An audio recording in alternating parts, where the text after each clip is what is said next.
Thank you so much for joining me here today. Today I'm here to discuss why classics are so hard to read.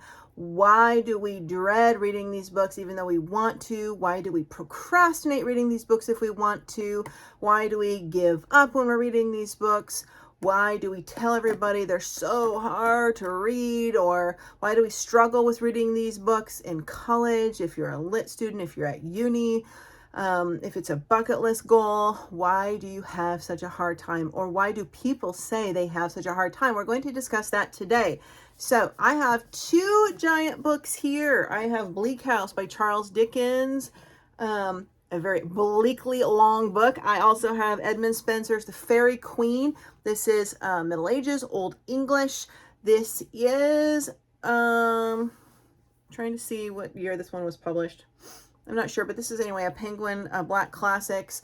So I remember both of these when I was doing my undergraduate English literature. And again, when I was doing a thesis project for one of my graduate degrees, I had to do some poetry, and I did put in some bits from The Faerie Queene, as well as Beowulf, also medieval period Old English. But something like Bleak House, like Charles Dickens, like Tolstoy's War and Peace, any of these long, harrowing classic novels, why are they so hard to read? So the first thing you likely think of is the huge size of the books. This is probably the number one to number two reason my students have ever told me when I was teaching college, teaching English, that it's the length of the books. It's the length. The length is overwhelming. Now, keep in mind, these books were written this length during the time period they were written, because books this length were normal. So during the time period these books were written, there was no TV, there was no video games, there was no apps or iPads or iPhones or streaming or movie theaters, Amazon Prime Music. There was none of that stuff. There were books and there were social gatherings, right? They didn't have gyms. They didn't have all the stuff that we do now. They had reading, they had writing, they had card games, they had their social circles. So gigantic books were normal. So the people that these books were written for were in a different mindset. They were intellectually aligned with expecting larger books. They had ample periods of time in their free time to read these kind of books. So the time difference itself throughout the period of history is one reason we struggle with these lengths, because of the fact that in the modern day and age, books are written differently for a fast-paced living, fast-paced life, and the streaming mentality of life. It is just completely different. But I want to show you something. I want you to think about this. So here's a book by Samantha Shannon that came out last year. It's called The Priory of the Orange Tree. Look at the size of this book, you guys. The new one just came out just about a month ago, the book number 2. This is an adult fantasy series, in alignment with something like a Tolkien, but more modern. New York Times bestseller. This book has, no joke, and it does have a cast of characters in the back, close to 900 pages. So let's compare these two books, shall we? The Priory of the Orange Tree and Bleak House. Would you still gravitate toward this book? Most of my students say they would, because of the fact that of one of the other reasons I'm going to discuss in this video. So because of the length of the book. The length of the book is one obstacle, but the next obstacle is the way the book was written. Right? So modern fantasy is action-paced. It's rich in character development. It is in a language we understand. The chapters are shorter. The sentences are shorter. The words are words we all know. We get right into a traditional modern day fiction, which is, all about when you're structuring and writing a book, we have a character's A story and we have a character's B story. The A story is what they think they need or want. The B story is what they really need or want. And we have like a beginning, a middle, and an end with crises that build up and then are resolved at the end. So if you're a writer, there's a very specific structure to crafting fiction. So modern day fiction is crafted in this way to keep us hooked, to end on cliffhangers, to start with hooks, to making sure every word, every page, every chapter is purposeful and builds the story. Whereas classic literature We have long, drawn-out passages where it doesn't seem like a lot is happening, but people are sitting around drinking tea or playing cards. We have words we don't know. And so that leads me into some of my other bullet points on my list here. So I have on my outline for today's video. Okay, so the emphasis in the classic works are more on the language and less on plot. So we don't read these books for entertainment. They're not overtly entertaining, right? These kind of books we read for entertainment. We're not studying, we're not annotating, we're not thinking about the language and the writing style, and we're just in there for the story. Pure entertainment, like watching a fantasy series on Netflix. Well, the classic works are about the language and less about the plot and the story. We're reading to study the writing. We're reading to study great writers. We're reading to study words and syntax and language and beautiful, a beautiful chorus of voices and how they play out on the page in a way that we have never seen writing since. So we are in it for the wording, not for the story or the plot. So there's a difference. And this day and age, we are programmed to want to go for dopamine hits with our entertainment, with, the binge watching and the short, quick books. So it's just a completely different type of engagement in entertainment. People that read classic literature want to grow their intellect. They want to study the writers. They want to connect to something deeper, like a period of time in history, and they want to challenge themselves. When we're reading something like this, we don't want to be challenged. If it's hard to read, we're going to set it down because, it's not like we're reading the biggest, greatest novel ever written 300 or 400 or 500 years ago. Like, this is something new that was written, and if it's too hard and challenging, we're not going to be able to get into the plot of the story, but the writing won't necessarily be mesmerizingly lyrical and beautiful either, even if it's a good story or good writing. So we're going to abandon it. We're going to jump ship. People jump ship too quickly also with classics. They start in on it. They expect to read it for the entertainment or the story, and they're bored or they get slowed down by the language. They don't have any background into the book, and they give up really quickly. And so that's why I did, like my previous video, how to tackle big books. I just recorded that video. I will link that below. Please check that out. There's some great tips that can help you, that I want you to do to prepare and start before you ever try to tackle a large book. So that can apply to small classics too. Even small classics are hard to read. I mean, some of them are really hard. If you've tried to read Homer or the Iliad, the Odyssey, the Adventures of Huckleberry Finn, if you've tried to read Ulysses, I mean, you will see there is some writing that is smaller and painful, just painful. But there are ways to alleviate that and have a whole new perspective, which is what I try to teach to my students and or here on this channel. So my other bullet list here of why classics are so hard to read. Yeah, so the settings of classics and historical time periods are ones that we can't relate to, right?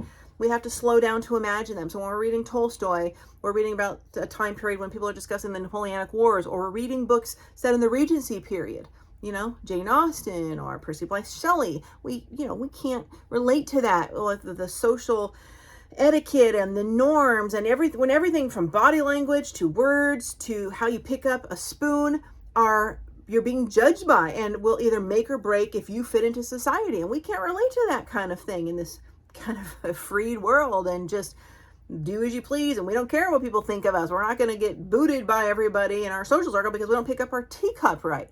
So we can't relate. If we're reading Charles Dickens, we didn't live in the middle or lower class of Victorian England. If you think of like A Christmas Carol, or you think of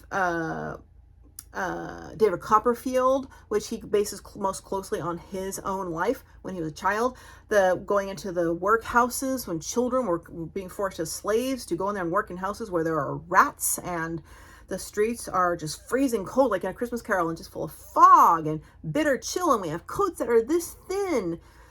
They didn't have all the winter gear that we have now, like people were freezing and there was no electricity, or there's, gaslight, and a lot of people couldn't afford gaslight. And so like in your whole house, you have a little light in a corner. Like, we can't relate to that because we didn't live through that. It's really hard to imagine and get into the story. And when especially there's a lot of history in it. If we're reading Renaissance literature, if you're reading Elizabethan literature, if you're reading classical literature, or if you're reading literature that's more, I don't want to say prehistoric, but more at the time of 700, 800 BC, when Iliad or the Odyssey or stuff like that, we definitely can't relate to that, because you don't even see a lot of movies put into that time period. So it's very, what we can visualize, if we're reading Jane Austen's novels, for example, we've seen Bridgerton, right? Or we've seen a lot of renditions of Jane Austen novels put into movies. So we can get a little bit of a visual when we're reading Pride and Prejudice, or when we're reading Emma or something like that. Or, but overall, it's the time periods are hard to connect to, and people that don't really like history aren't as drawn to classic works. I love history. I love antiques. I love everything old. I think it's fascinating. So I love to dive into these classics, because it brings me into a time that is almost impossible to imagine. And then we feel this deep sense of gratitude. We didn't live during that time. If you're reading literature of the Old West, you're reading Cormac McCarthy, Blood Meridian, or you're reading Larry McMurtry's, you're reading Lonesome Dove, or you're reading O Pioneers, or Willa Cather, you're reading Sarah Plainenthal if you're reading children's literature. And just reading books like that makes me think of like watching Little House on the Prairie, or watching Dr. Quinn Medicine Woman, and it brings me into the time of the Old West. Like when you watch Back to the Future, the third movie, when they go back to the Old West. Like when I read old literature of the Old West, I feel a connection to that time period. I don't know if any of you have seen 1883, the new precursor to Yellowstone. Absolutely brilliant. Love it. Amazing. All the behind the scenes stuff and how they made it was brilliant. And I just love that. And so I like to read novels that bring me into that time period. So, but some people don't. Especially if we get into a lot of wars. You're reading novels set during World War II, or you're reading, again, War and Peace, a lot of the Russian Napoleonic Wars, or post-Russian Napoleonic Wars. People just can't relate. So that is a big blockade and a deterrent to those who do not like history. All right, so next we have, if we think of two, I wrote down Hemingway's Whom the Bell Tolls, Last of the Mohicans, James Fenimore Cooper. Love the movie. The novel is a bitter hell. It literally is a bitter hell. It is painful. It is dry. The language is difficult.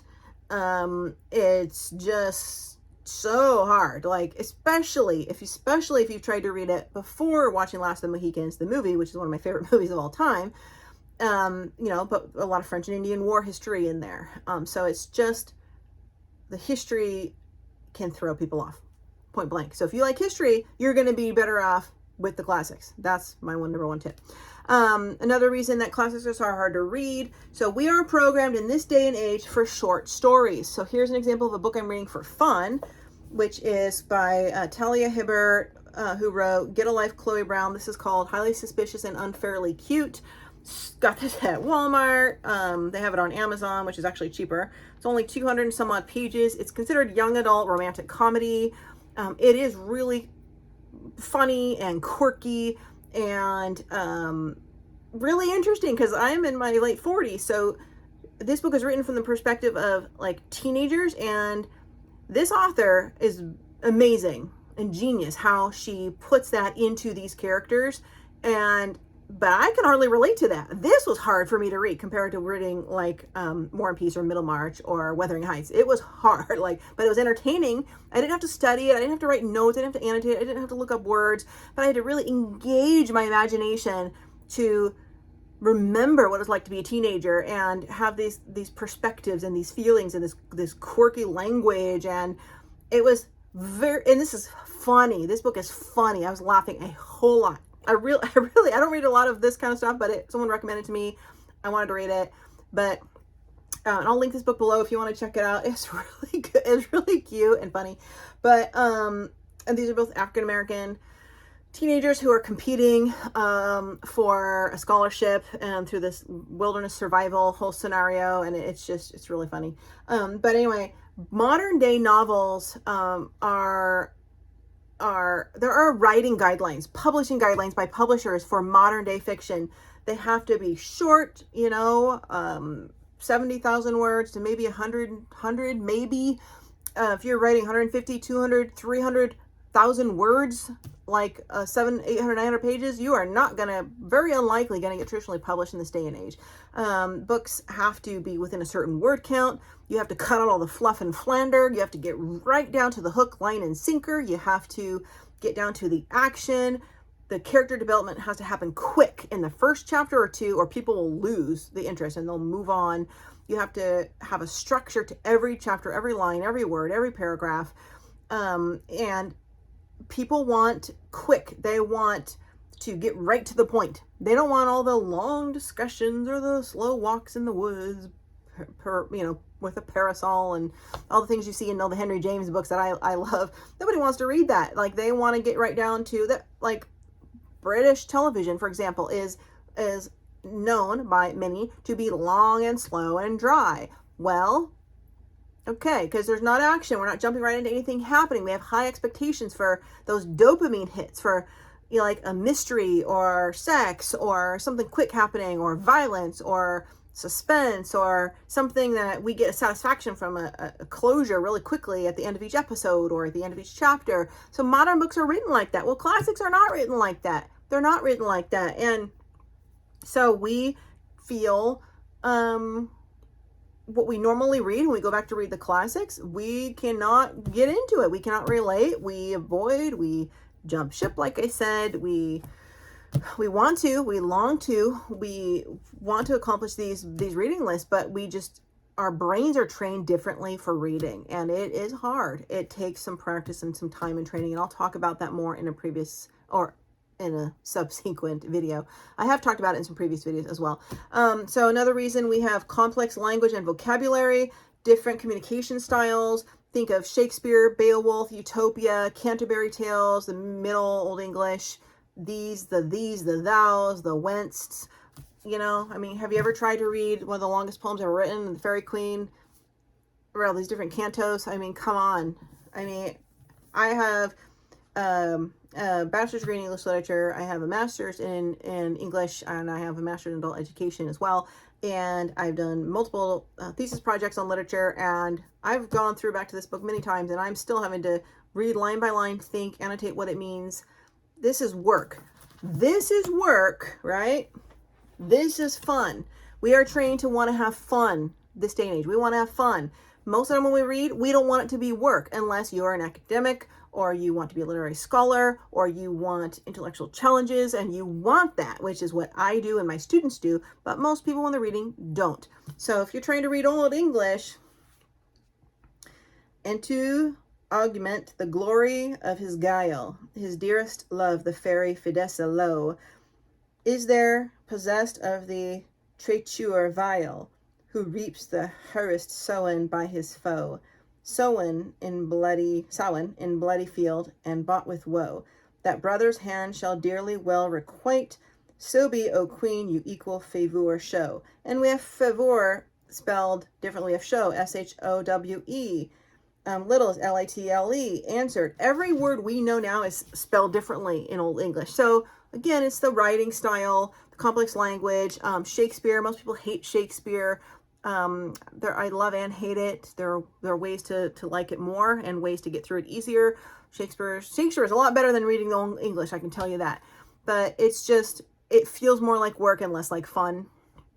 And we have to decipher, like we're deciphering Morse code, paragraphs when we're reading certain classic texts. And that slows down the accomplishment of finishing the chapter or finishing the book. And people say it takes too long. So again, it's the language. So the number one is the length, and number two is the language. And they're almost in tandem as the two main reasons people find classics so hard to read, or why they avoid them. Lastly, I have on my notes, scenes can seem too long, boring, purposeless, characters promenading, characters in their social circles having teas, life philosophy discussions, travel, 5 pages of description of a scene, and portrait of a lady when she, later in the book, travels with her independent money. She travels, she goes to Italy. That's where she meets the husband who's a narcissist who ruins her life.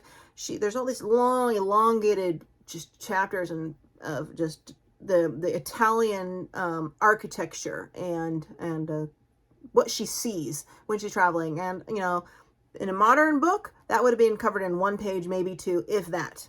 Or it would be woven in. It wouldn't be like a whole chapter of description. Like over time, you're just like, okay, I get it, move on. So we have a lot of, you know, even War and Peace in the first, I talk about War and Peace a lot because it's the book that most people hate.